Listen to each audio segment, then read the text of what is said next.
Hi everybody, and welcome to the new edition of the Celts podcast. I hope everyone's keeping well who's listening. Usually three's a crowd, so we've went for four. So there's four of us on today. Myself, Stephen, Anthony, Ross, and John. How are you all? Good, mate. All good, mate. Thank you. That's no problem. It's great to have you on. I think it's the more the merrier. That's the saying, isn't it? Everyone Absolutely. has a chance to everyone has a chance to vent their frustrations and get their points across, which is what this show's about. But we'll move on to the latest topics, so to speak, if there's much to talk about Celtic Football Club in a minute, but thankfully we've come up with some sort of a show, so hopefully people who are listening will enjoy it. So Celtic put out recently a poll to start the Player of the Year awards. I kind of laughed at it, to be honest, because it's like the audacity. They put out these tweets and still we go back to there's no communication of what is actually happening with the management, with the structure of the club, with the long-term vision. But leaving all that aside, Anthony, I want to come to yourself first. Can we actually pick a Player of the Year through the shambles that we've seen? Yeah, I mean, it is a bit of a... When I seen the picture myself, Stephen, I thought, oh, God, it's a bit of a redneck, to say the least, isn't it? I mean, there's really been very little to choose from this year. It's just been such a disastrous campaign.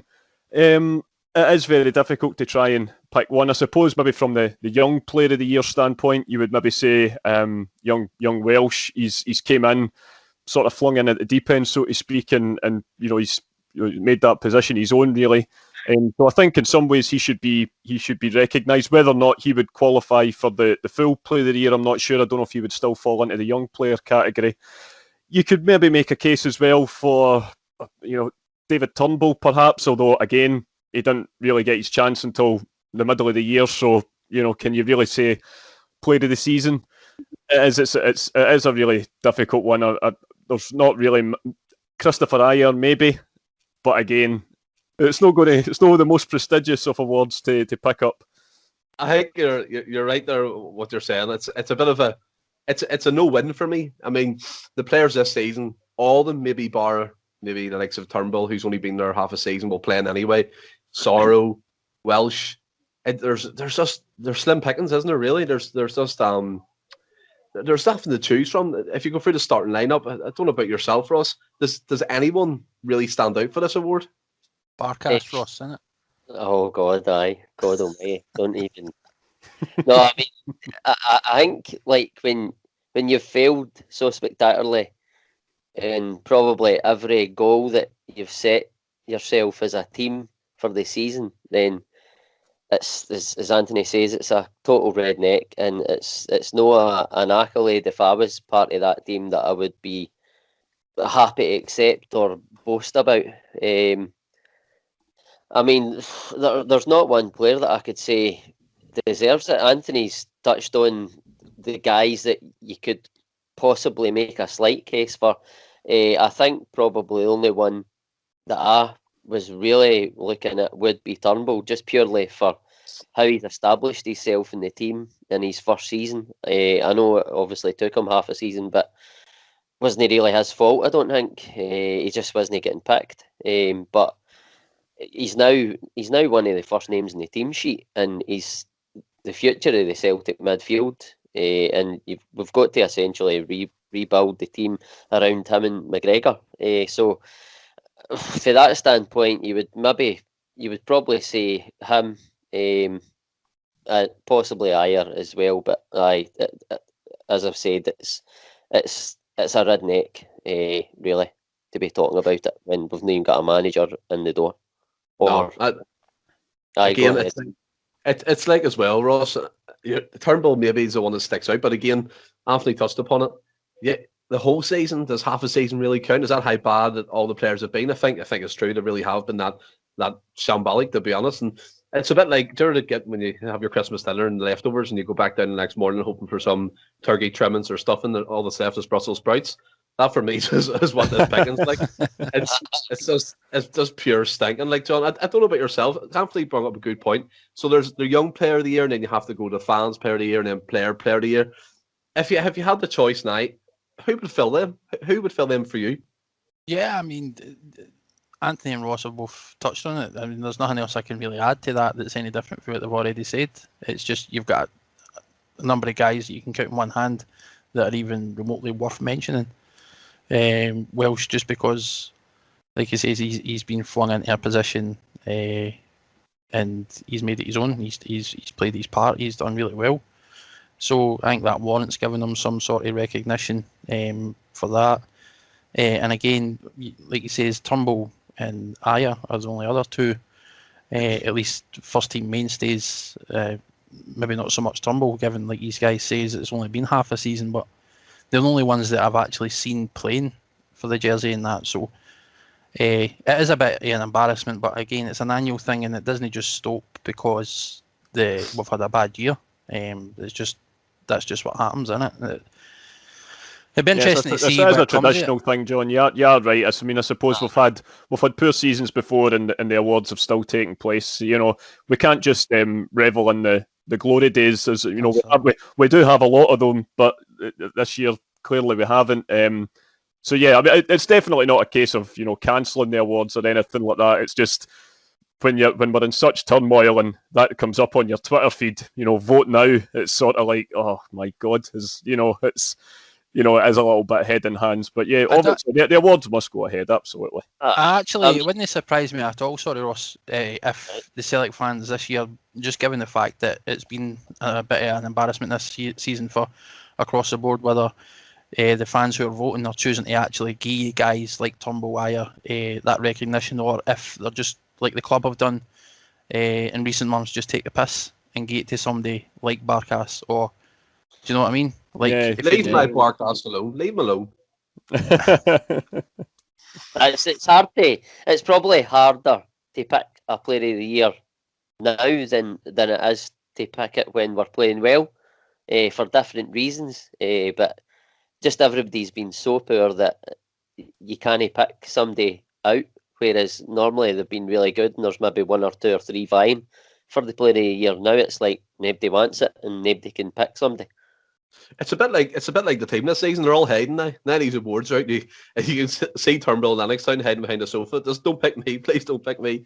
Don't associate people. Don't associate me with that season. Nah, I mean, I still think there's still a bit of prestige in it. I mean, because like you say, most of the guys, it looks like anyway, from the outside looking in, these guys' heads have dropped off down tools. So if a player that's deserving of it, that has come in, the likes of Turnbull, Aya, that have been playing well, and I've been trying to get the rest of the boys fired up and try to make a bit of difference, then still getting that recognition still shows them that the fans see it, and it's not just a case of, well, why should we bother because we've had a bad year. It's like, I think it's still something that these guys should be playing for, and the fact that these boys have been getting recognised for it would certainly, at least in my opinion, should still have some standing. So I don't think any of them should be hiding.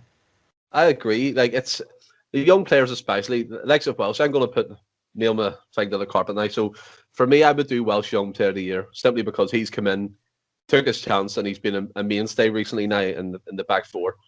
I guess he probably hasn't done a lot to set the Heather on fire, but again, he's been steady. He's put in his shift and he's done his job.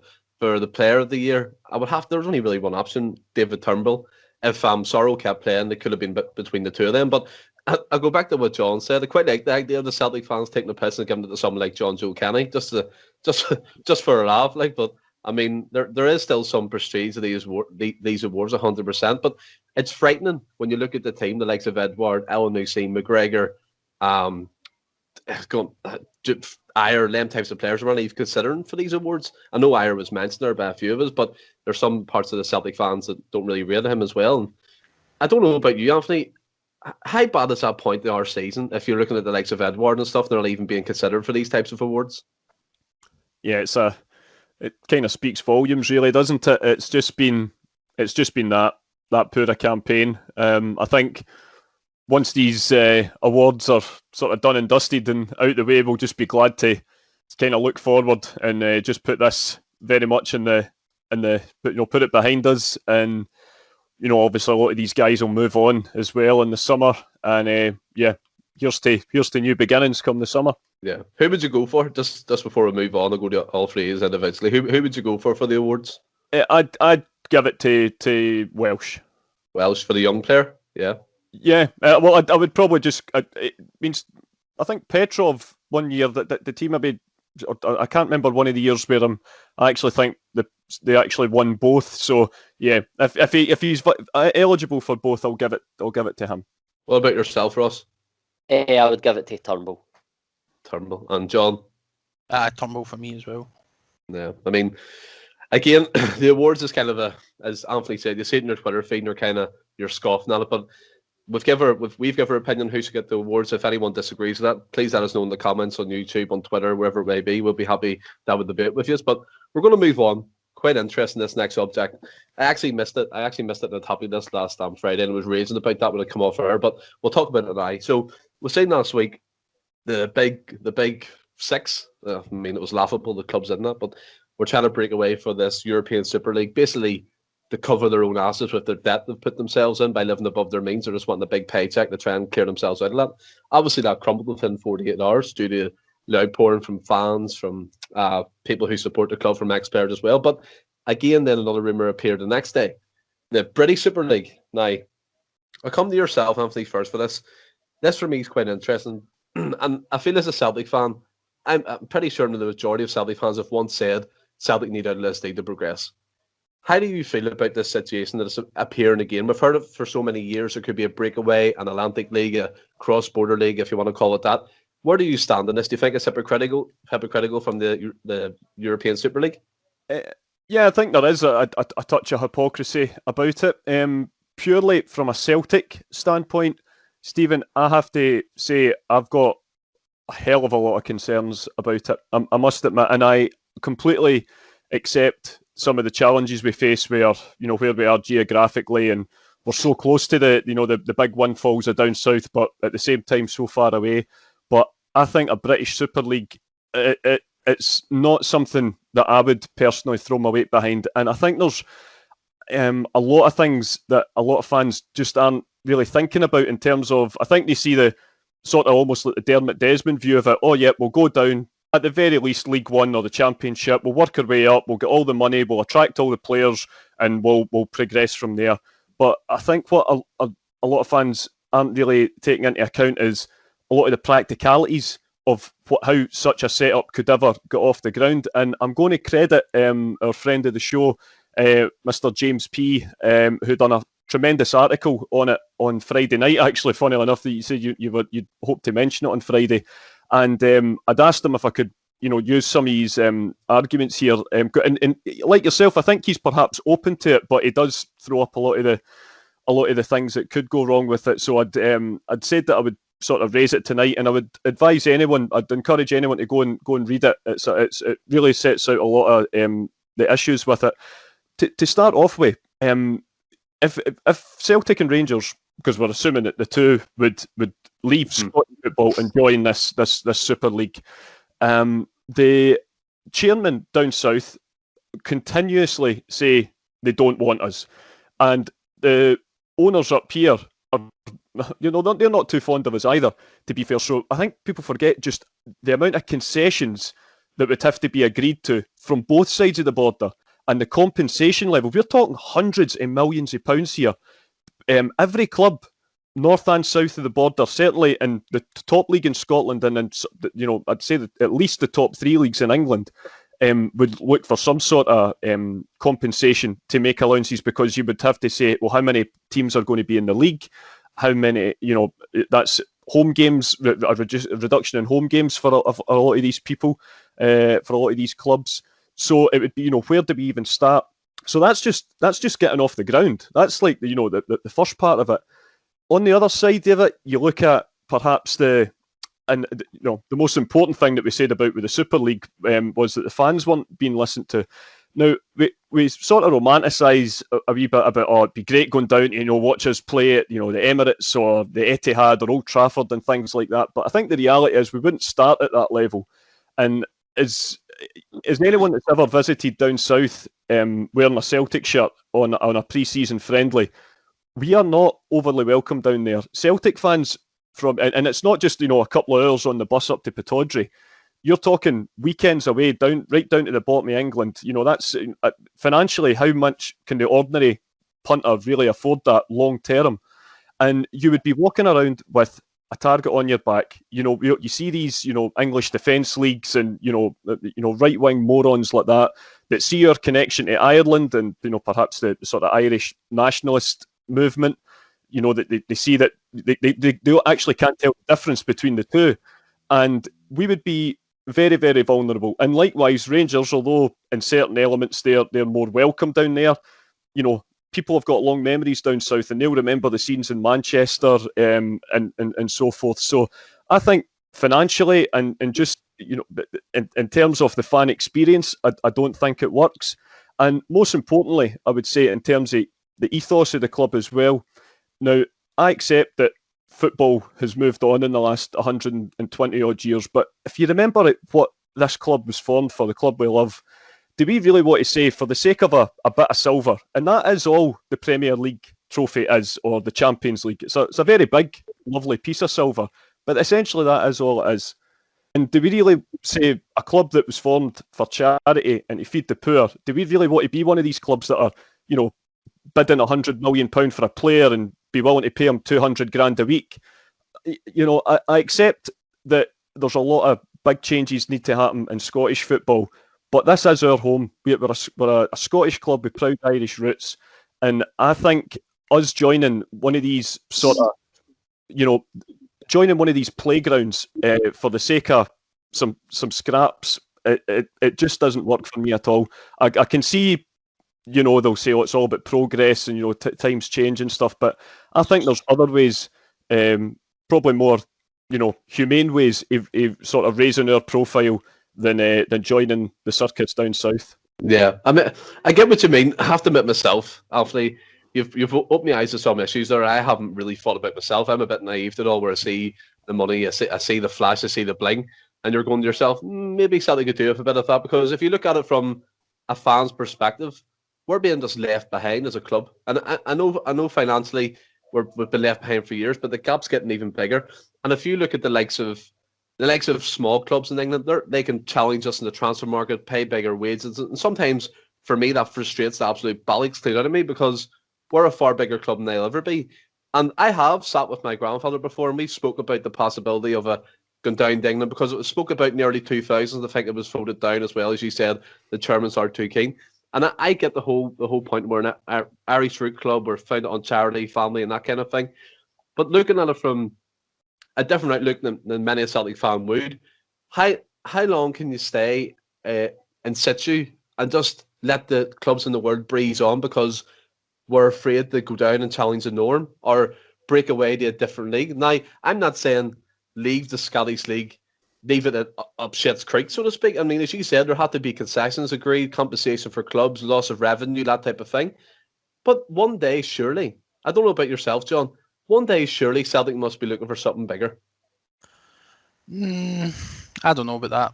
I mean, I think, like, especially in my younger years and that, and like you say, when this is a subject that's been brought up constantly, and nothing ever happens. And as Anthony quite rightly touched on, that's these clubs down south don't want Celtic and Rangers in the league.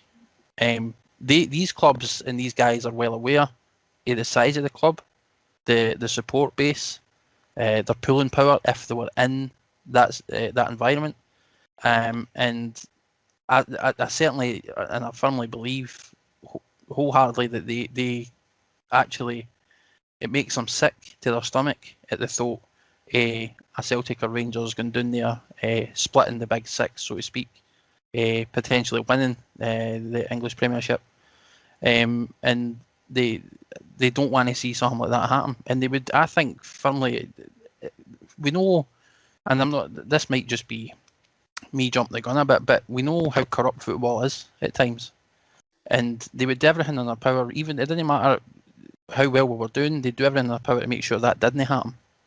And I just think that the prospect of going down there and being able to, well, bringing in all that income, that money, being able to spend, retain players, sign players, I can see why people like the sort of the idea of it. But I mean, I firmly believe, as Anthony rightly says, we belong here, and we as a club should be playing our part along with Rangers and doing everything we can as a club to help improve the league structure we've got up here and doing the best we can to promote the game here. And I think that everybody should be doing the same. Like Anthony said as well, these other clubs, they're no fans of us. They don't like the fact that we're as big as we are and we've essentially got a monopoly in the Scottish Premiership at the minute, and have done now for a number of years, and it doesn't look like that's going anywhere anytime soon. And maybe the prospect, or maybe they're thinking, with us out the picture, it gives them a better opportunity. But then they need to, like Anthony said again, he made some fantastic points. The compensation package they would expect, because the income they're going to lose for not having those games during the season, and again the calibre of the Scottish League, no disrespect to everybody else, but it will drop significantly. The Sea Efficient would likely it'd be harmed by it, and I just think that overall, if you look at the bigger picture, it would have a far more negative impact for Scotland overall than maybe just, I think it would be like it's hard to sort of put into words, because like I says, I've been on the fence, and I do like the idea of going down there and showing them up and letting them know that they're not as big as they think they are. And we know it all comes down to money, and having that money and being able to do what we sign those players and no losing players to the English Premiership would be fantastic. But at the same time, I love the fact that we've done what we've done, being part of the Scottish League, and I just think we should be doing far more in terms of helping build the league up here, rather than focusing on this pish about British. And that's another thing, by the way. How can you call it a British Super League when you're only inviting 2 teams? By and large, it's all every team down there, bar Swansea and Cardiff, is English at the minute. Inviting Celtic and Rangers doesn't make it a British Super League, and that's just political point scoring as far as I'm concerned. And that's another thing.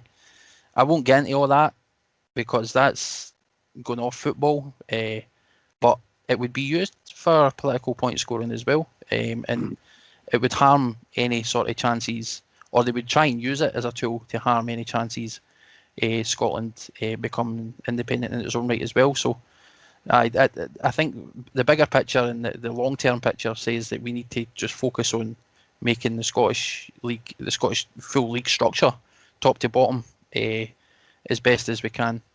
Yeah. I mean, see as well for me, John, you brought up some good points there.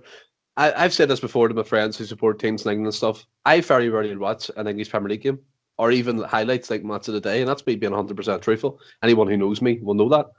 It's like, I watch these games down south, and they proclaim to be the best league in the world, best entertainment in the world. And the games I've watched, especially this season, They're boring, man. They're absolutely, yeah, you're right. They're so boring. They don't have that heart and the passion, and that's another thing. You look at that. We maybe even touch on this later, but that game there, the Scottish Cup game, and congratulations to St Johnstone. But that's what football's about. That you don't get stuff like that in England, man. That the passion and the heart in it is completely gone. It's lost its soul. It has. But up here we still have that. The fans are still passionate. We still have that. You've still got these teams that are still got something to fight for, and then they have results like that. And you can see what it means to the St Johnstone team. They're still in the running now for a domestic cup double, and that's normally something that's unheard of, and that's what we love about football. And you don't see that down south. And it England and the money they've got, for all the glitz and the glamour and everything else, they're essentially killing the game, and that has been made evident by this Big Six nonsense about European Super League, and now try to find other avenues to increase the revenue further. Just leave it, man. Let it die. Let that bubble burst, because it inevitably will. At some point, it's got to. And I've got visions here, John, of Ross scratching the table and just biting his lip. I'll go ahead, Ross. Give me your point on this. What's your opinion on this British Super League? Well, first of all, right off the bat, I will not hold my breath on it happening. We've been here numerous occasions, and it's never came to fruition. It's never developed, and I don't see it happening again for a lot of the reasons that Anthony and John have brought up. But on it itself, I mean, initially when I'd heard it, I thought, well, if you're against the European Super League, then you should be against Celtic and Rangers going down there and up them sticks.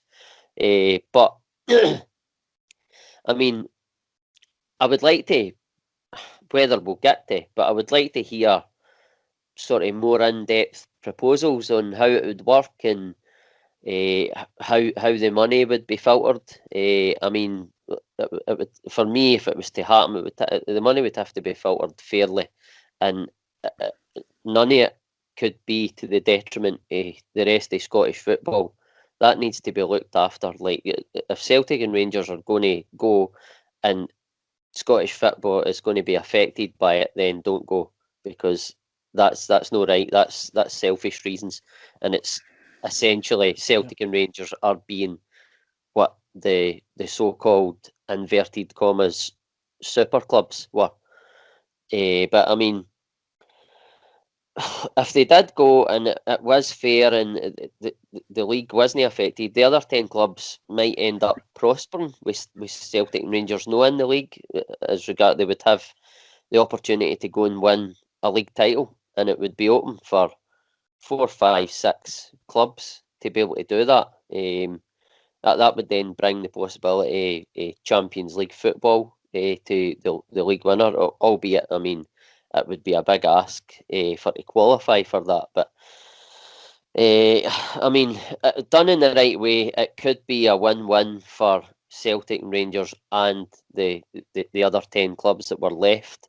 But I mean, Anthony brought up, he raised a lot of really good points that, like yourself, Stephen, I hadn't thought about. But I also heard that they spoke about the idea of keeping like a sort of B team in the league, in our league. So like a Celtic and Rangers B team, if you like. Which, I mean, that would have its good points, as in it would probably benefit our youth. But whether the other clubs would go for that scenario, I'm not sure. They might take the stance that if you're going, and that's it. But I mean, I think eventually Celtic and Rangers would both prosper if they did make that move, and that's a really nice thought. But again, it's got to be done in the correct manner, and no other club should suffer off the back of Celtic and Rangers leaving. But I mean, all that said, I still think it'll be a total non-starter. But I would like to hear more in-depth proposals to how it's going to work before I really like shut it down. But I just don't think it's going to come to fruition. I think it's just all talk off the back of the Super League, just people gesticulating and saying we'll do this now. I just think it's all talk, really. But yeah, I think as well, Ross, we're actually on kind of the same wavelength, which is quite shocking to be fair. But I was sitting thinking that when you were talking, I was like, oh, for God's sake. And see as well, even the mere mention of the British Super League, I don't know if you've noticed, Celtic's stock price rocketed up. I think it was 17% or something up. So there is obviously things to gain, things to lose. And as Ross rightly pointed out, if it's going to affect Scottish clubs and where we're actually from and what league we're in, it's a non-starter for me, because that's been our league. That's where Celtic win their trophies, will win their trebles or quadruple trebles. That's where our happiest memories are. And if football changes in the next 5 to 10 years, then the Scottish League will have to change with the climate of football. And that, as John rightly said, we have to promote our own game better. I think we're always down on the Scottish game when there's some fantastic games. And you look at the Scottish Cup game last night, and or was it yesterday? St Johnstone went through. Brent, kudos to them. They're on for a domestic double, and usually that's only the Glasgow Derby or Glasgow teams that do that. And it's fantastic. It's the excitement, it's the passion, and you've seen that in the celebrations as well. And you go down to England, it's diluted. You can see it. Even watching the players, they're just caring about their appearance, and Paul Pogba's dancing with it's madness. But before we move on from this, Anthony, I want to come to you all again. I think this is interesting.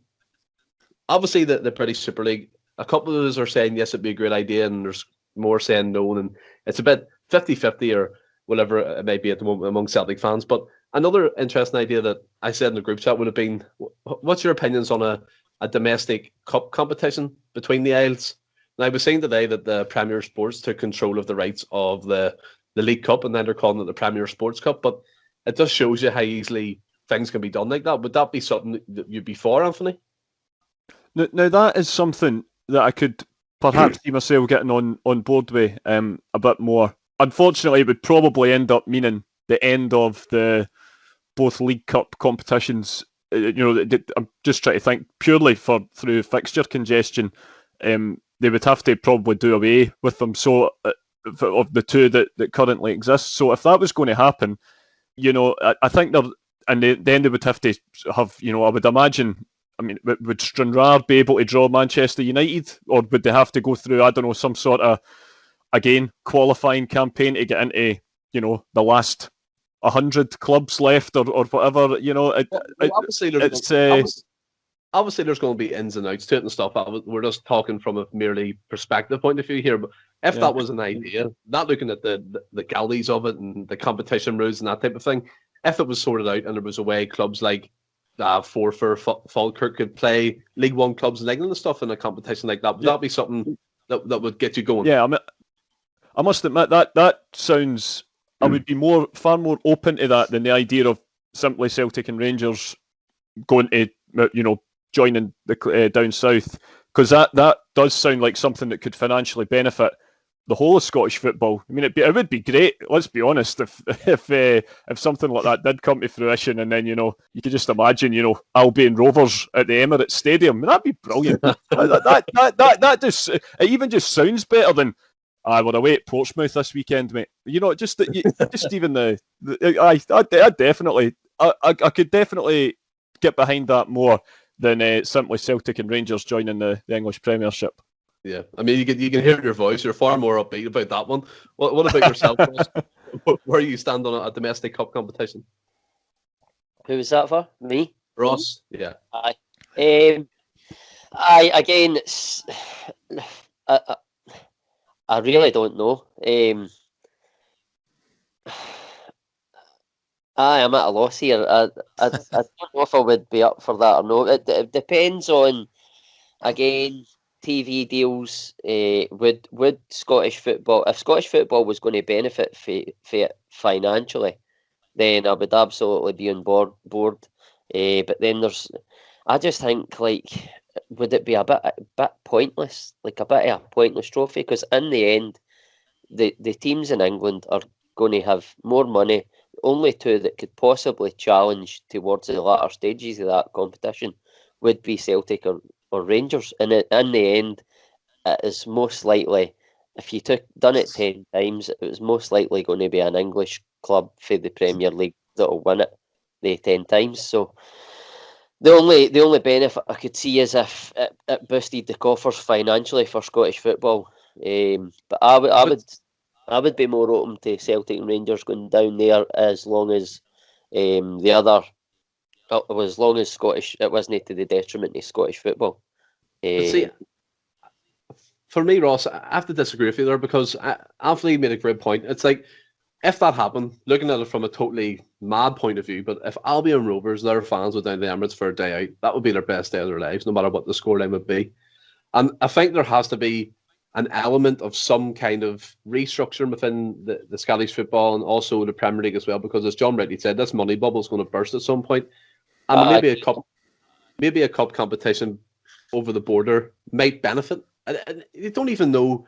Obviously, the rules and stuff, we don't know. We're just speaking because it's an idea that we're brought up in our group chat. It might be something to be talked about in the future if they can't agree the Super League nonsense. But what about yourself, John? The cup competition. What way are you standing with that? I'm firmly on the same page as Anthony in that respect, because I think it means that we keep the integrity of the Scottish game, and there's no clubs moving either way. So it's like you've got that going for it, but it's not like it's never been done before either. They've had these sort of British Cups historically as well, usually to mark special occasions or certain events and things like that. But we know it can be done, and we know if it's got the right batting, then it could be lucrative, and that benefits everybody, especially smaller clubs across the board in both sides. So, I mean, you'd have to obviously see what the plans and everything else are, and what the proposals would be. But I certainly think it's far more viable option than us going down to the English Premier League. Or any talk of a British Super League, but a British Cup, then, like Anthony says, you'd probably have to scrap, just for fixture reasons, scrap the League Cup, or what cup is it, the Carabao Cup or whatever they call it down there. But but again, like Ross says, at the end of the day, you're still competing against teams with this kind of money.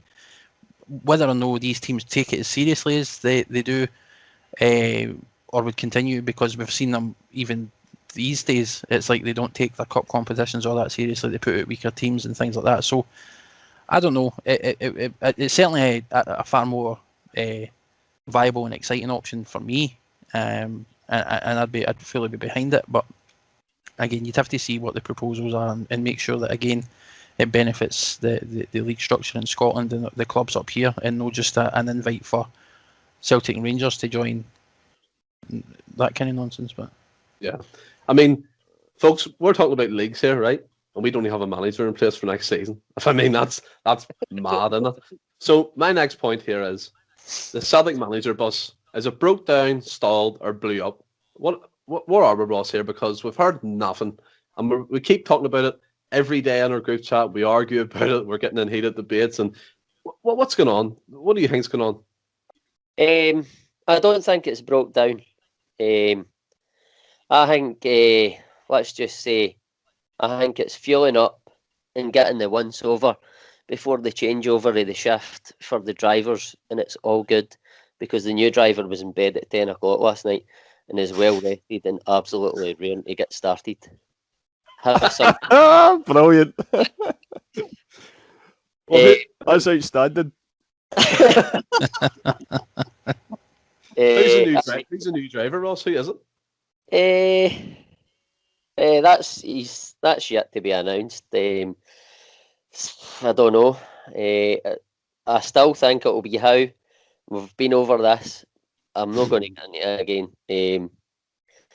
I mean, I want it to be Howe, probably, which is making me think as much that it's going to be him as well. But I don't know. There's mitigating factors as to why Celtic haven't announced a manager yet. What they are, we probably don't know. But I mean, right now, we just the silence coming for the club is it's deafening. But I refuse to believe that there's no behind the scenes work going on. We've had a bump in the road, and it's a huge and uncomfortable one. But we just need to keep riding it out, because Celtic will come up trumps for us. They will. It'll be bad for a lot less time than it'll be good. And I'm just sitting here waiting for it like a coiled spring. I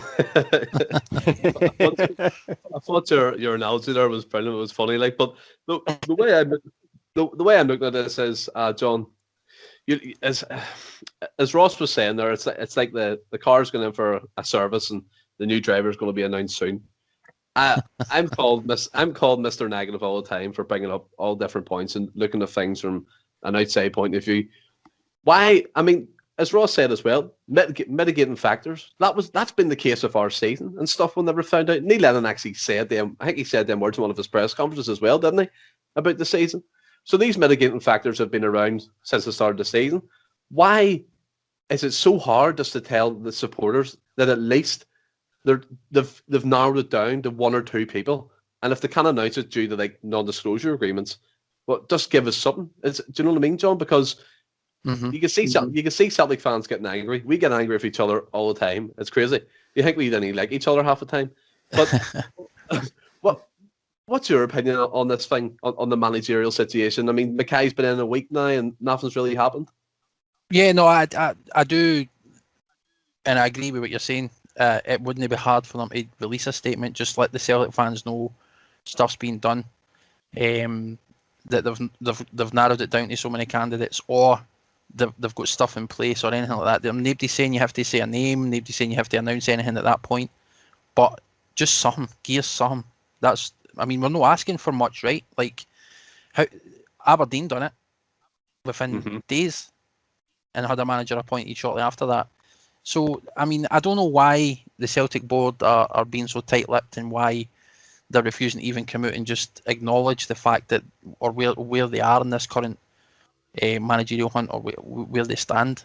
Just to gear something instead of us all just sitting here letting papers run away with absolute shite stories, linking everybody and their mother and their dog with the job. And they just need to come out and say the slightest of things. Just say, look, this is where we are. We've narrowed it down. We've got it's down to these, not even names. Just we've got it down to 2 candidates.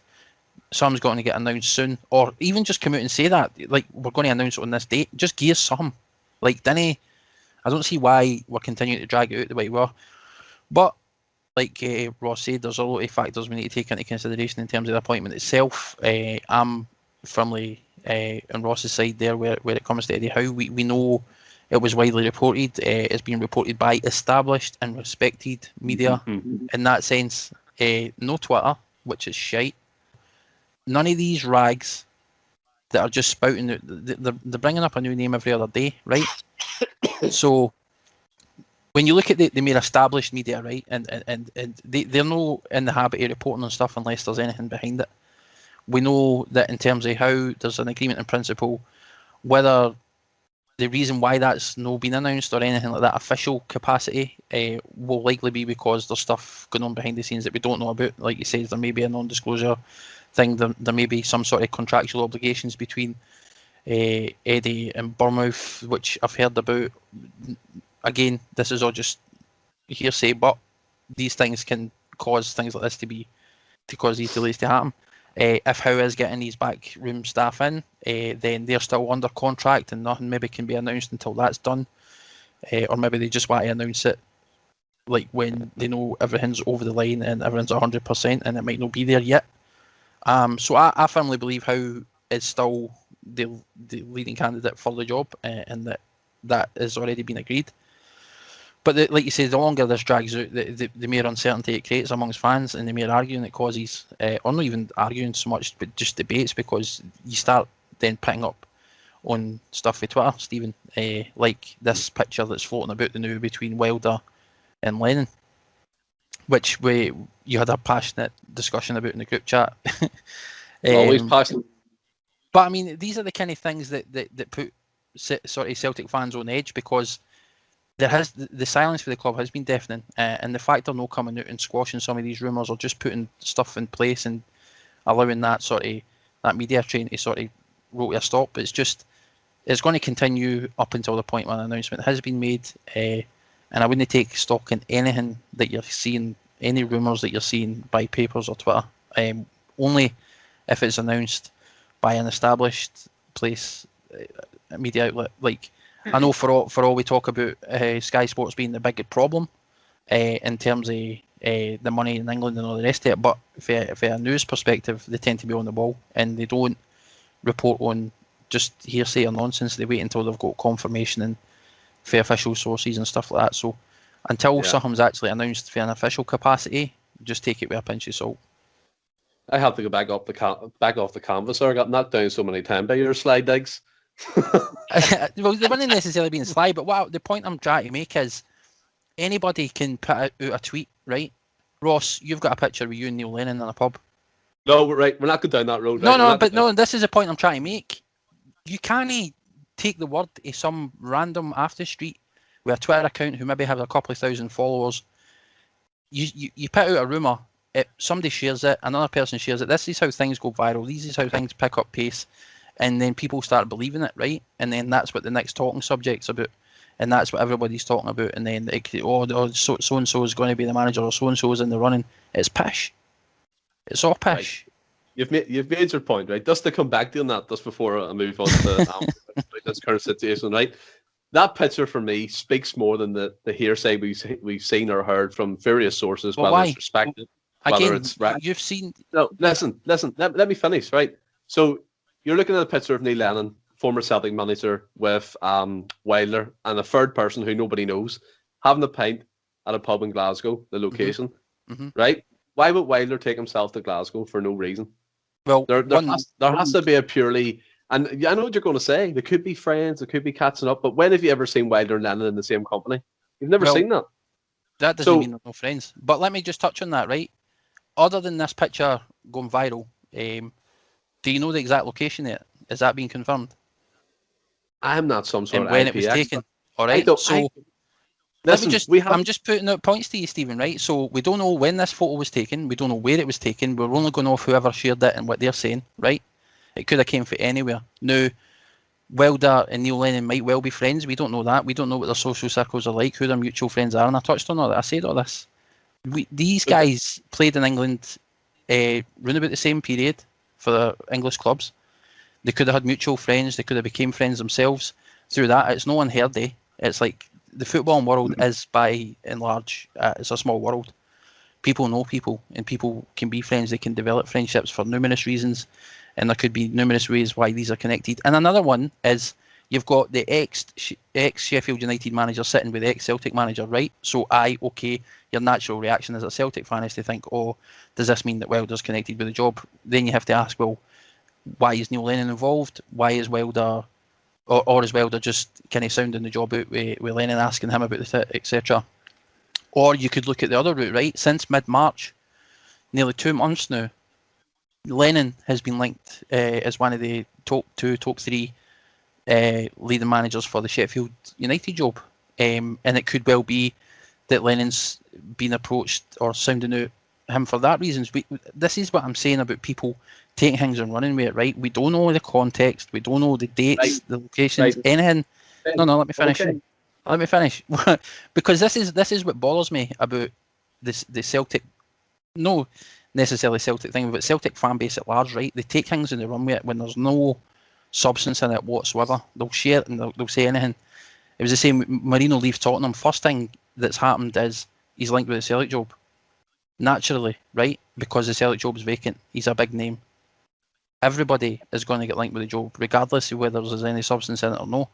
If you see a picture shared and then somebody says, oh, this is Marino, he was seen up in Glasgow, and you can't confirm it, and people go, oh, why is he up here? Like, people need to stop believing all the shite they read on Twitter. Twitter's the worst, absolute worst place to get your news for. There's nothing in it at all. And it pisses me off. And this is why I'm still going on about it, or essentially I'm ranting, and I apologise for that. You're taking up the whole podcast, come on. I'm just saying, I'm just the end, man. I'm going to quash it right now, right? Neil Lennon, unemployed. Wilder, unemployed. That's the Monday Club. Just to put it into context before we move on, that photo that I seen today, which is Tuesday, the 27th of April, I've seen earlier on Twitter, Neil Lennon and Chris Wilder and a third unknown person were pictured at a pub having a pint together. Read of that what you will, take John points on, and just fine. All I'm saying is watch this space. Something may come of it, something may not. It's just out there in the public domain for people to see. But coming to yourself, Anthony, in regards to this bus, it feels like I ran away from the bus with John's rant there. But it's in terms of a situation, right? There's a phrase that goes around Ireland. I don't know if you've heard it over there. Loose lips sink ships, right? Do you think the Celtic board are taking that saying to the extreme and literally just not giving us anything?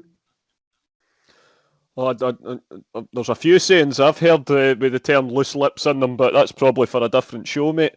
Anyway, I think maybe they are to an extent. I think, listen, it's very frustrating the way that, it has been like a sort of wall of silence from the Celtic board. But I think I said this last week when I was on, their sort of view of it might just be don't add to the circus. There's so much noise out there. Why not? There's not that it's best not to add to it. What I thought last week was as well. I thought Francis made a brilliant point on Friday night when he did say about it might be partly due to some sort of arrangement that Eddie Howe financially is still on at Bournemouth. Celtic's sort of resident journalist, or Peter Lawwell's he's regarded as the closest, Lawwell's closest advisor in the media is Stephen McGowan of the Daily Mail, and he was on Clyde One last week, and it's not hang me for a journalist to sort of come away with stuff like that, but he did say if he was a betting man that if he had his last tenner, he would still put it on Eddie Howe. So I think, again, he is a journalist, a print media journalist, but although it's frustrating that he is a Daily Mail journalist, he does have Peter Lawwell's ear, and a lot of what he does say does seem to come to fruition. I accept that it might well not end up being Eddie Howe, and that this process has probably gone on a lot longer than it should have. But as much as it's time for change at Celtic, I think it's also a time for calm. I do not foresee an instance where the season book renewal forums go out and we're still no further forward. I really don't see that happening. I can't bring myself to think that we're that disorganised. I think we're probably doing things the way that we normally do them, which is slow and frustrating if you're just wanting some news, some sort of clear-cut, some sort of headline that you can get behind that's based on facts. But at the moment, we're just going to have to sit and wait a little while longer. Yeah, I think it would bring up some good points there. For me, as I said before, just go on record saying again, I don't believe Eddie Howe's going to be the next Celtic Football Club manager. Personally, I think he's trying to keep his options open for a job down south. And I hate the fact that a manager of a calibre like Eddie Howe should be doing that at a club like Celtic. If he's holding out for teams down there, let him be, let him go. I said it on Twitter, we don't have time to chase people. We needed a plan in place. And I don't buy into the whole narrative they're doing things slow. How slow do they want to go? Like, seriously? This has been before Christmas. We've seen this disaster unfold before our eyes, the supporters. They must have seen it far, far earlier than this. They should have been on the ball. They should have got someone through the door, announced it to the fans, and look forward to the next season. But again, we're left in limbo, up Shit's Creek without a paddle. We're stuck with John Kenny at the minute, who has no tactics. He's basically useless in the dugout along with the IT guy. But that's my stance on it. I've been vocal about that. But just to move on, move on from that. How can you? But just to move on. So, for me, right, we've seen a lot of success. Anthony always talks about it. We've seen the trebles, we've seen the quadruple trebles, and we're right back to Martin O'Neill, the Gordon Strachan, right through to Lennon in his first spell, Delia and Rogers, back to Lennon again. We've seen a lot of success in Celtic over the last couple of decades. But for you guys, I'll come to yourself, Ross, first. What defines a successful manager at Celtic Football Club? Titles, league titles to be specific. They're the most important. Just for example, would 1 trophy out of 9 suit you? Would that be successful? Well, I'm going to get into that. League titles. If you sprinkle cups on top of that, then even better. And Celtic have done more than sprinkle these last 4 years. So you could say that's a successful period. I think we all know that. A great team that wins the league, at least one trophy usually goes hand in hand with that. But to win one title, you would say is a success in its own right. But if you only win one and say 3 or 4, then that can't be deemed a successful tenure. In my opinion, you have to win multiple titles to get the label a success, or I don't know, to quip Hugh Keevans, serial winners. But to sum up, multiple league titles, for example, like 3 and 5, some cups in your tenure. A European run is a bonus, but it's not a must in the current market that we operate in. But to touch on it, one title or one trophy in 9 is not a successful period. It's a successful league campaign, not a successful season, because part 22 cups and all. So yeah, you're right, Ross. There, I think as well as you said, Celtic have done more than sprinkle. They've kind of overdoses with cups and trophies and fantastic memories that we'll never ever forget. The sight of Scott Brown and the quadruple winning captain and stuff. That's a success. That's a team that we all came to love, and we always said that this season it's just been one of them seasons where we just put out the white flag. But John, in your opinion, for this new manager coming in, we speak about success, right? Like, this is a point that I've tried to make before. would you accept another season of like a rebuild with no trophy at the end of it, maybe a cup? Would that be acceptable for you if you've seen progress? It's a difficult question to answer because it depends on the size of the rebuild at hand, and what tools the manager or whoever's been brought in, what he's been given in order to make that happen, and how much control he has over it. Because I think any manager coming into a new club needs time to implement his ideas and how they play and everything like that. And if you've got a massive rebuild on the card as well, then you're going to need to bring in players and then make sure that they're buying into that. So it's a difficult one to answer. I believe at a club like Celtic and the sort of the circumstance that we're in, we should be absolutely playing for a league title every year. If hypothetically, if a manager comes into Celtic in next season, if we don't win the league, then on the manner of how that league played out would depend on whether or not I would accept that.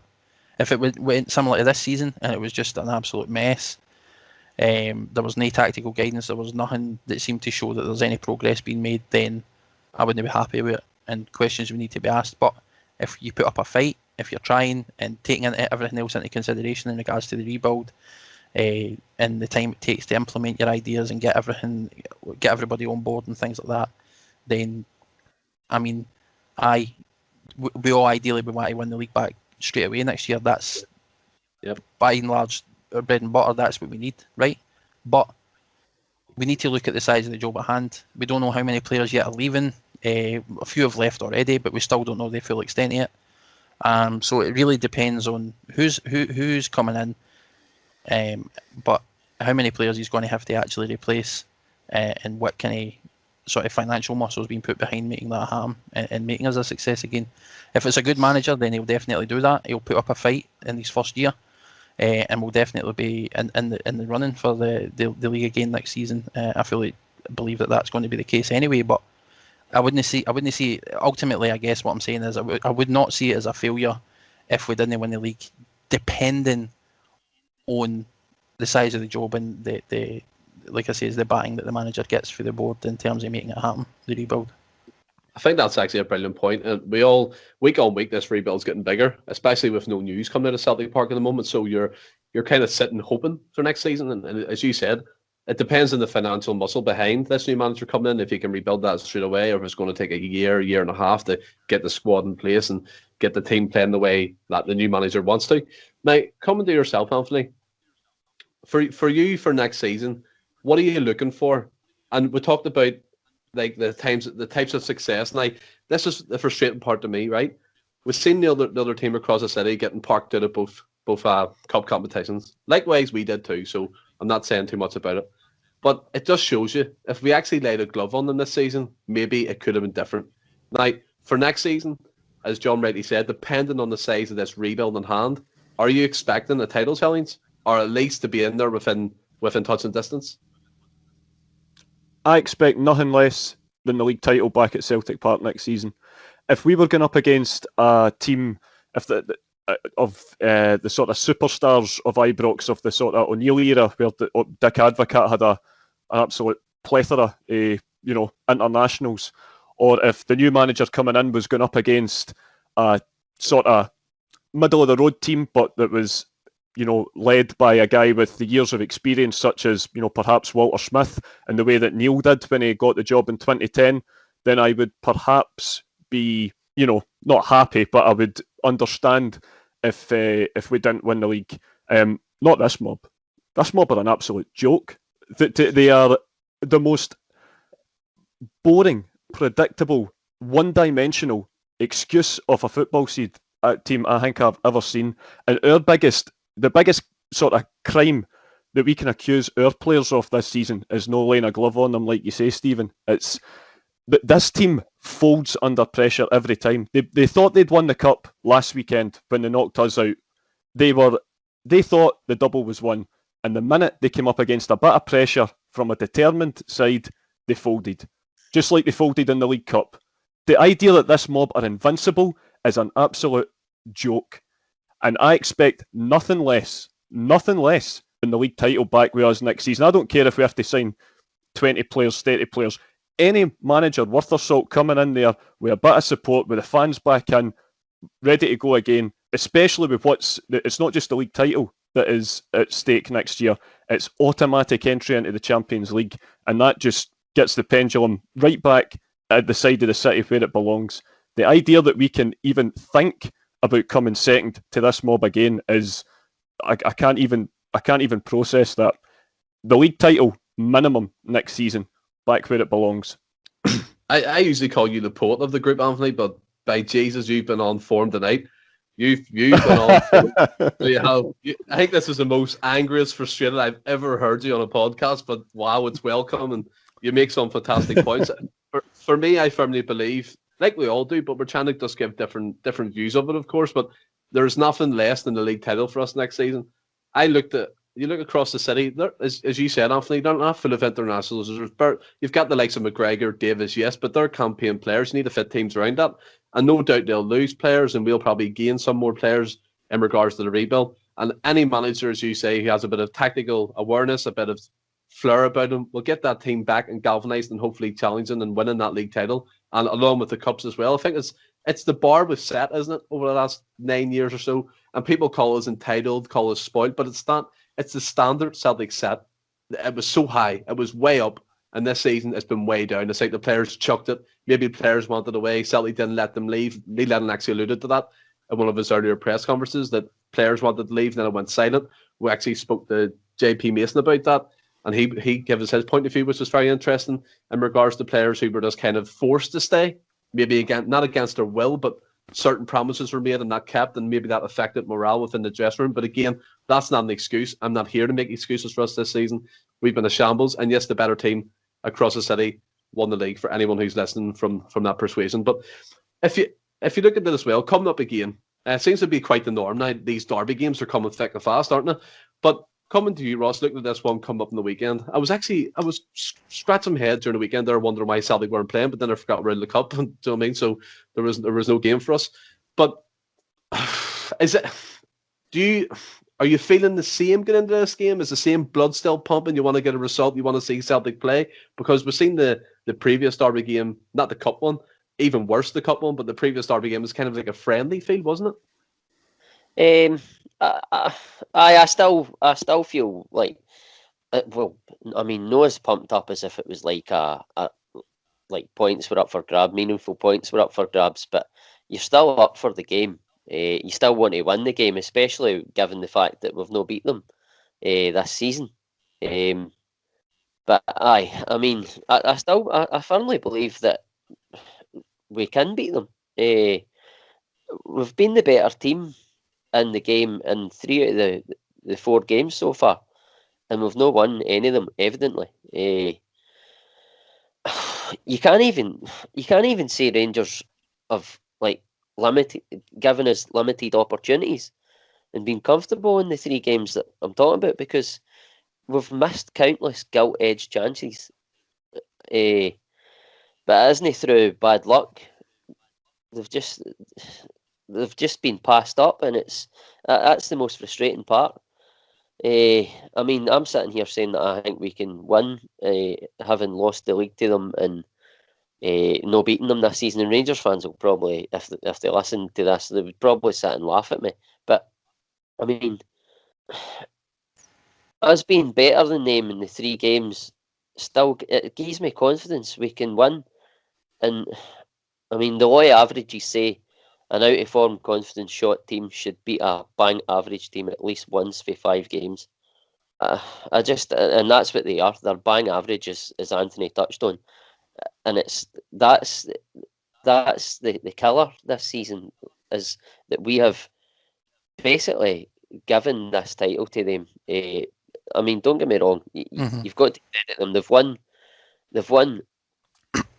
enough other games. They've not been beaten the league, but they've been under absolutely no pressure whatsoever for the word go, and I don't care what anybody says. People can say conspiracy and all the rest of it. It's not a conspiracy.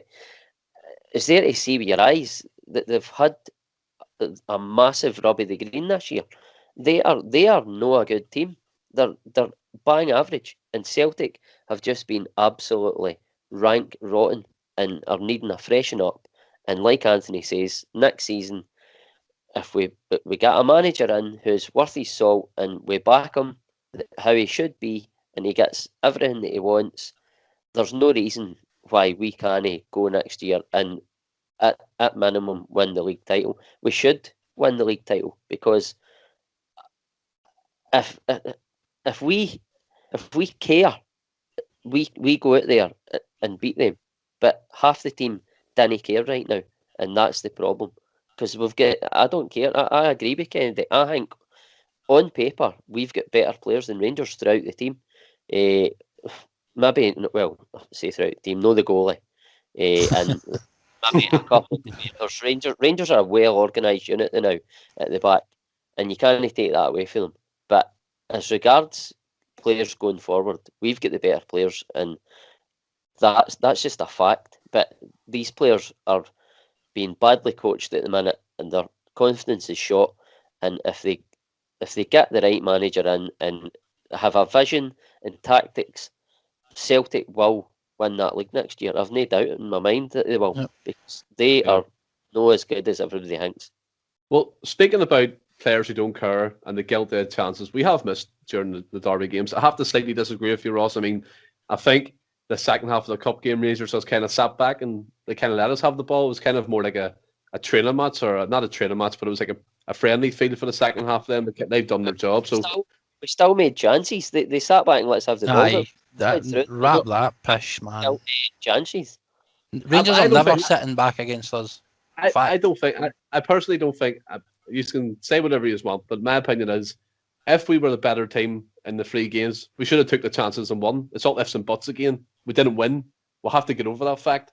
And speaking of players who don't care and don't want to be at the club and miss these chances, John, I'll come to you for this. This is a big talking point among Celtic fans in a minute. Would you start Eddie? No. Elaborate. Well, we know he doesn't want to be there. We know there's like a 99.9% chance he's at the door. The games so far this season he has played against them, normally, you would be like, we have to start Eddie. He's the guy for scoring goals, but he's done nothing, and he's not been the guy. So, no, and I wouldn't start him again, because I don't have the confidence that he would make a difference. So, no, I wouldn't start him at all. I'd start Lee. Lee, I don't know about that, but see as well, John, come to you again. Like Ross give a good account of the game and stuff, and if they care, they will want it. Celtic players will want to go out and beat them and win the game. For us fans, there's a bit of pride towards the end of the season. We've been saying this pride work and this pride word for the last for very many months now, and again, it's not coming up, and we've lost these games and we haven't turned up. But going into the game at the weekend, this weekend coming up, John, are you confident going into the game? Do you expect a performance? I mean, we all expected the cup, but it didn't show up. So what gives you the confidence that maybe they can do it again? Can I just say as well, what Anthony said, a passionate response, by the way, I fully and 100% agree with. And what Ross said as well, I'm completely on board with. We have shown against them, we haven't been clinical in front of goal. We've missed gilt-edged chances, which is it's absolutely shite luck. Well, whether you want to call it luck or no, but we're not being clinical enough. We've not been finishing the chances we're creating, and that's been the story of our season across the board. But against them, we have shown we have been the better team, and things just haven't gone our way. So that kind of gives me confidence that we are more than capable of getting a result against them. It's just whether or no we've got the right guys on the park, and whether they're up for it or no, and whether we're taking those chances. And I feel like if we can do that again, like we have done in 3 of the previous games, if we can control the game, we can create those chances, and we actually do something with them, we can finish them, then we'll win. And I firmly believe that. And because, like you said, and I've said this on previous episodes of this podcast as well, they are absolutely, the guys talk some bang average, maybe even. I don't see what the hype about them is. This pish about Gerrard being right, okay, stop to 10, and he'll be a legend for that, right? I get that, but he's not been a success at the club. He's won 1 trophy in 9, and it's been a trophy, and it was gifted to them. It was gift wrapped and handed to them on a plate, because we've been absolutely woeful. There's been no challenge, no pressure, as Ross said. when they're under pressure, they fold. And if we can put the pressure on them next week, and we can actually finish our chances, it's not just a case of, because we can control the game, you can dominate a game, but if you're not scoring, then you're not going to win. So, do I believe we're the better side on paper? Aye. Do I believe we're the better club on the day? On our day, when we're playing as we know we can play? Absolutely. Do I feel we can get a result on Sunday? Absolutely. But we need to finish our chances. And as I said, just going to touch on back on Eddie. Eddie has been great for us in previous seasons, scoring goals against them, right? And you'd still, even though he's been kind of called recently, you would still maybe say, well, he's the best man to start against them, right? But given the chances he's missed and the chances he's... I wouldn't start him now. I think we need something fresh. And you kind of scoffed about when I said I'd start Lee, right? Has Lee been firing on all cylinders this season? No. But he's not started most of the games. So... He's not fit. Right, but he works, and you just need to watch him. The positions he gets himself into, he chases every ball. He works for it. Like, we need that for the minute the whistle blows to start the game to the when it ends. Who have we got? Klamala's away, right? So if you're not starting Eddie, you're going to who are you going to? Ayeti and Moy up top. They were good. It depends on what your formation, because you could go with Lee and Ayeti depending on what formation you're picking. I'd start the both of them up front together. Aye, Ross, and I would agree. Like I said, but Eddie wouldn't start for me. No, because he's not been firing this season. He's no, and against them especially, he's done nothing. Doesn't care enough. No, when his head's dropped, he knows he's at the door, and he's not playing for anything at this point. And I don't feel like Lee knows the magnitude of this, right? And Ayeti maybe doesn't. Edward, whether he does or no, is another matter. He's not been playing like he cares. Lee, for all we can badmouth from about being unfit and whatever else is going on behind the scenes, you just need to see him on the park. He chases every ball. He gets himself into positions. We know how clinical he is in front of goal. We know that he's... Well, like see as well, we can all passively see that we expect to get a result, and I get the argument in regards to Lee Griffiths and stuff. But for me, his time for me at Celtic's done, and I'm not being harsh, but the guy's he's had his problems. Yes, Celtic's been there for him and seen him through those problems. But again, he hasn't showed any. He hasn't repaid us. He gave us a season 5 years ago where he scored 40 goals, and that's 5 years ago, guys. We're not going to get the same Lee Griffiths. And you say he works hard. Yes, that's granted. It wasn't even as far as 5 years ago, Stephen, because up until Rodgers left, he had a great partnership with Eddie, and he was playing good football. And I mean, you're looking at a guy that since the new management changes came in, hasn't been getting his chances. He's not really been getting the game time either. You can put that down to a number of reasons why. I mean, it's all hearsay. There's a number of reasons why he maybe wasn't playing, right? But you know, when he's on the park, you know you've got a goal scorer on your park, right? You know, naturally he's probably one of the best finishers in the country, and you know what he's capable of. And that you don't just lose that. And you can see when he's on the park, when he was, he fights for everything, and that's what you need, as I said.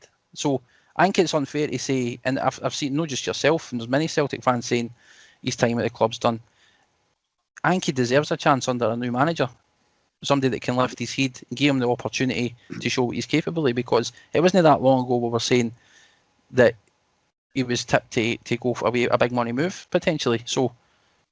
No, that's fair enough. I mean, everyone has their opinions, Lee Griffiths. I have mine, you have yours.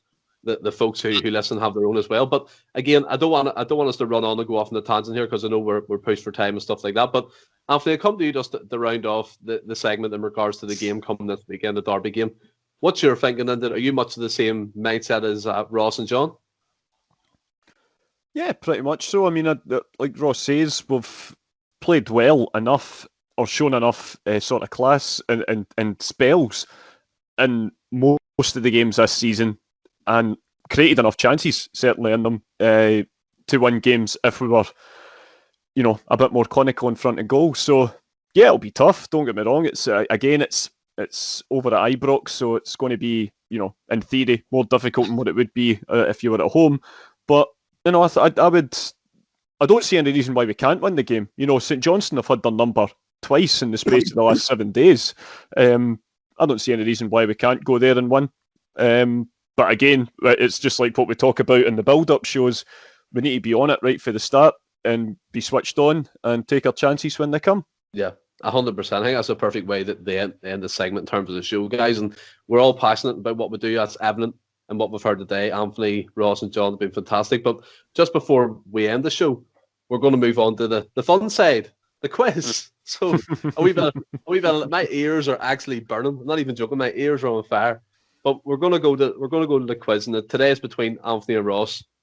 John's taking the back seat because his record's absolutely horrendous. But I won't touch on that too much. But guys, if you're ready, it's 5 questions. You just know the drill. If you're ready, let me know. Yep. Yep. Yeah, go for it, mate. No worries. So August 27th, 2000, year 2000. 6-2 game. Yeah, the 6-2 game. So Celtic 6, Rangers 2. In the last minute, Sutton scored his second from a cross from the left. Who provided the cross? Stefan Mahe. Yeah, that's 1-0 Anthony. All right. Here we go. In which city, nice easy one for you guys. In which city did Celtic play the 2003 UEFA Cup final? Seville. That was Ross for me, so that's 1 each. Okay. After Motherwell took over at Celtic, who were the first team to take a point from Celtic Park? Motherwell. Nope. Over to Dundee. you. No, one more guess each is. Hibs. Yeah, 2-1. 2-1 Anthony. Who was Celtic's first ever manager? Wally Mealy. Oh, really? Anthony brings it home, 3-1. And guys, I want to thank you again for a fantastic show. I mean, said every week, we just basically put it all out there, and people will criticise, people will come along with us in this journey, and we're happy to hear everyone's opinions and take it on board. The support we're receiving so far is fantastic, and a big shout out to John, my co-host. I said before the show, he gets it on YouTube, Spotify, and iTunes. So any problems, go to him. I'm only joking. He's the guy. He's the guy gets it up there. We make the product. I'm the host. We get it on, and Anthony and Ross as regular show contributors. Guys, thanks very much. It's been fantastic. Have you enjoyed this episode? Brilliant. That's absolutely brilliant, mate. Really enjoyed it. First time I think it's just sort of me and Ross have been on a show that's not been part of one of the extravaganzas. Yeah. So yeah, I was really looking forward to tonight, and great having John on as well. I think the 4 really works well. So yeah, loved it. Well, as we said at the start of the show as well, free's a crowd, isn't it, guys? So went with the 4 and it worked well. And just before we go, just to let the listeners know, the end of Celts Rewind's back. Me and Ryan are going to be doing that. It's going to be available before the end of this week, maybe the weekend. We're going to deep dive into Martin Lee's first season at Celtic, just to bring back some glory days, happy times for Celtic. We've had loads of them, but we just want to transport you back to the season when. And then we'll have other specials, our guest series with John Hearn, Patrick McNally. There's so much to look for and so much to choose from. Go on YouTube, Spotify, iTunes, have a look, see what takes your fancy and have a listen. And until Friday, a regular podcast, stay well and keep safe. Hail, hail.